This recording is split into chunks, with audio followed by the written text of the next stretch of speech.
में विकास की नई नई योजनाएं आ रही हैं और रामपुर विकास के पथ पर तेजी के साथ आगे बढ़ते हुए नए भारत का नया उत्तर प्रदेश है। तो नया उत्तर प्रदेश के अंदर नया रामपुर भी आज पूरे प्रभावी ढंग से अपने विरासत और विकास की एक नई कार्य योजना के साथ कार्य करता हुआ दिखाई दे रहा है। बहनों और भाइयों, हमारे जब दोनों विधायक, मिलक की विधायक श्रीमती राजबाला जी के द्वारा, बिलासपुर के विधायक, उत्तर प्रदेश सरकार के मंत्री सरदार बलदेव सिंह ओलख जी के द्वारा जब अपनी बातों को यहां पर मंच के माध्यम से संबोधन दिया जा रहा था, उन्होंने बहुत स्पष्टता के साथ कहा कि विकास की कौन कौन सी योजनाएं जो पहले असंभव थी, आज डबल इंजन सरकार के कारण संभव हो पाई है। बहनों और भाइयों, आपने इन योजनाओं को संभव इसलिए बना दिया, ये डबल इंजन सरकार ने इसलिए बना दिया क्योंकि 2017 में प्रधानमंत्री मोदी जी के आह्वान पर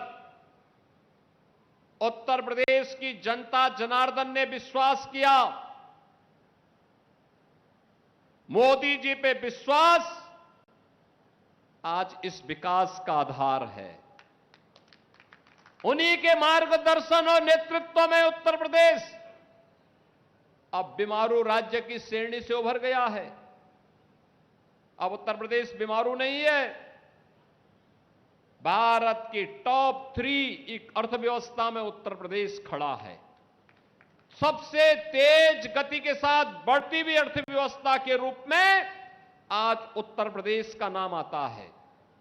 सबसे ज्यादा रोजगार देने वाला प्रदेश, सबसे ज्यादा अन्नदाता किसानों को अनुदान देने वाला प्रदेश, सबसे ज्यादा युवाओं के लिए रोजगार सृजन करने वाला राज्य, सबसे ज्यादा खाद्यान्न उत्पादन करने वाला राज्य, सबसे ज्यादा दुग्ध उत्पादन करने वाला राज्य, सबसे ज्यादा चीनी और इथेनॉल उत्पादन करने वाले राज्य के रूप में 17 के पहले हर पैरामीटर पर उत्तर प्रदेश बॉटम में होता था, बॉटम 5 में होता था। आज उत्तर प्रदेश हर एक सेक्टर में टॉप 2 राज्यों में गिना जाता है। ज्यादातर में नंबर 1, अन्यथा नंबर 2 पर यूपी का नाम आता है। बहनों और भाइयों, 2017 के पहले याद करिए, यही प्रदेश था, पहचान का संकट था। न बेटी सुरक्षित थी, न व्यापारी सुरक्षित था।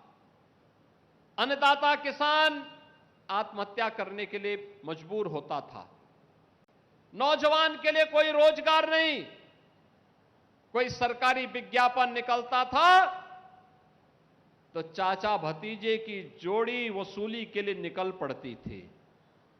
न्यायालय को उस पर रोक लगानी पड़ती थी।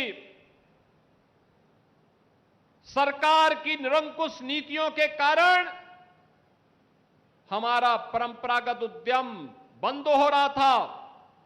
अन्नदाता किसान के लिए कोई स्कीम नहीं, गरीबों के कल्याण के लिए कोई योजना नहीं, विकास के लिए, सड़क के लिए, पुल पुलिया के लिए सरकार के पास कोई पैसा नहीं।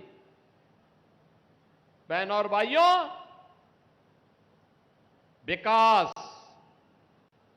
2 लोगों का होता था, या तो सेफई परिवार का या रामपुर के एक परिवार का। बाकी लोग विकास से वंचित रहते थे। इन्होंने सामाजिक ताने बाने को छिन्न भिन्न किया, जनभावनाओं के साथ खिलवाड़ किया, विरासत को अपमानित करने के लिए, बहन बेटियों को अपमानित करने के लिए समाजवादी पार्टी ने कुछ भी कोर कसर नहीं छोड़ी थी। बहनों और भाइयों, आज मैं कह सकता हूं, जिस उत्तर प्रदेश में विरासत का अपमान समाजवादी पार्टी की सरकार में होता था, वे कहते थे कावड़ यात्रा नहीं निकलने देंगे। उत्सव के पहले उपद्रव प्रारंभ हो जाते थे।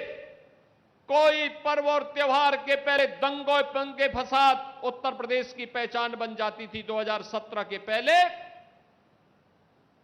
न होली, न दीपावली, न विजयादशमी, न रामनवमी, न सावन के महीने का कोई पर्व, न जन्माष्टमी के आयोजन को ही करने दिया जाता था। आज आप देखते होंगे कावड़ यात्रा धूम धड़ाके के साथ निकलती है, कोई रोक टोक नहीं।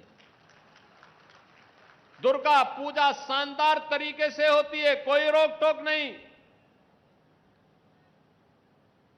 दीपावली का आयोजन पूरी भव्यता के साथ होता है,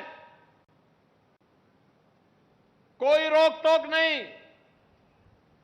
जिस समाजवादी पार्टी ने श्री कृष्ण जन्मोत्सव का कार्यक्रम, श्री कृष्ण जन्माष्टमी के कार्यक्रम को रोक लगाई थी, हमारी सरकार ने उस रोक को दूर करके भगवान राम के जन्मोत्सव रामनवमी का आयोजन हो, श्री कृष्ण भगवान के जन्मोत्सव का कार्यक्रम, श्री कृष्ण जन्माष्टमी का कार्यक्रम हो, होली हो, दीपावली हो, विजयादशमी हो, दुर्गा पूजा हो, कोई भी पर्व और त्योहार हो, उन सभी की बाधाओं को दूर करके आज फिर से उत्सवपूर्ण माहौल के रूप में उत्तर प्रदेश का माहौल बदला है।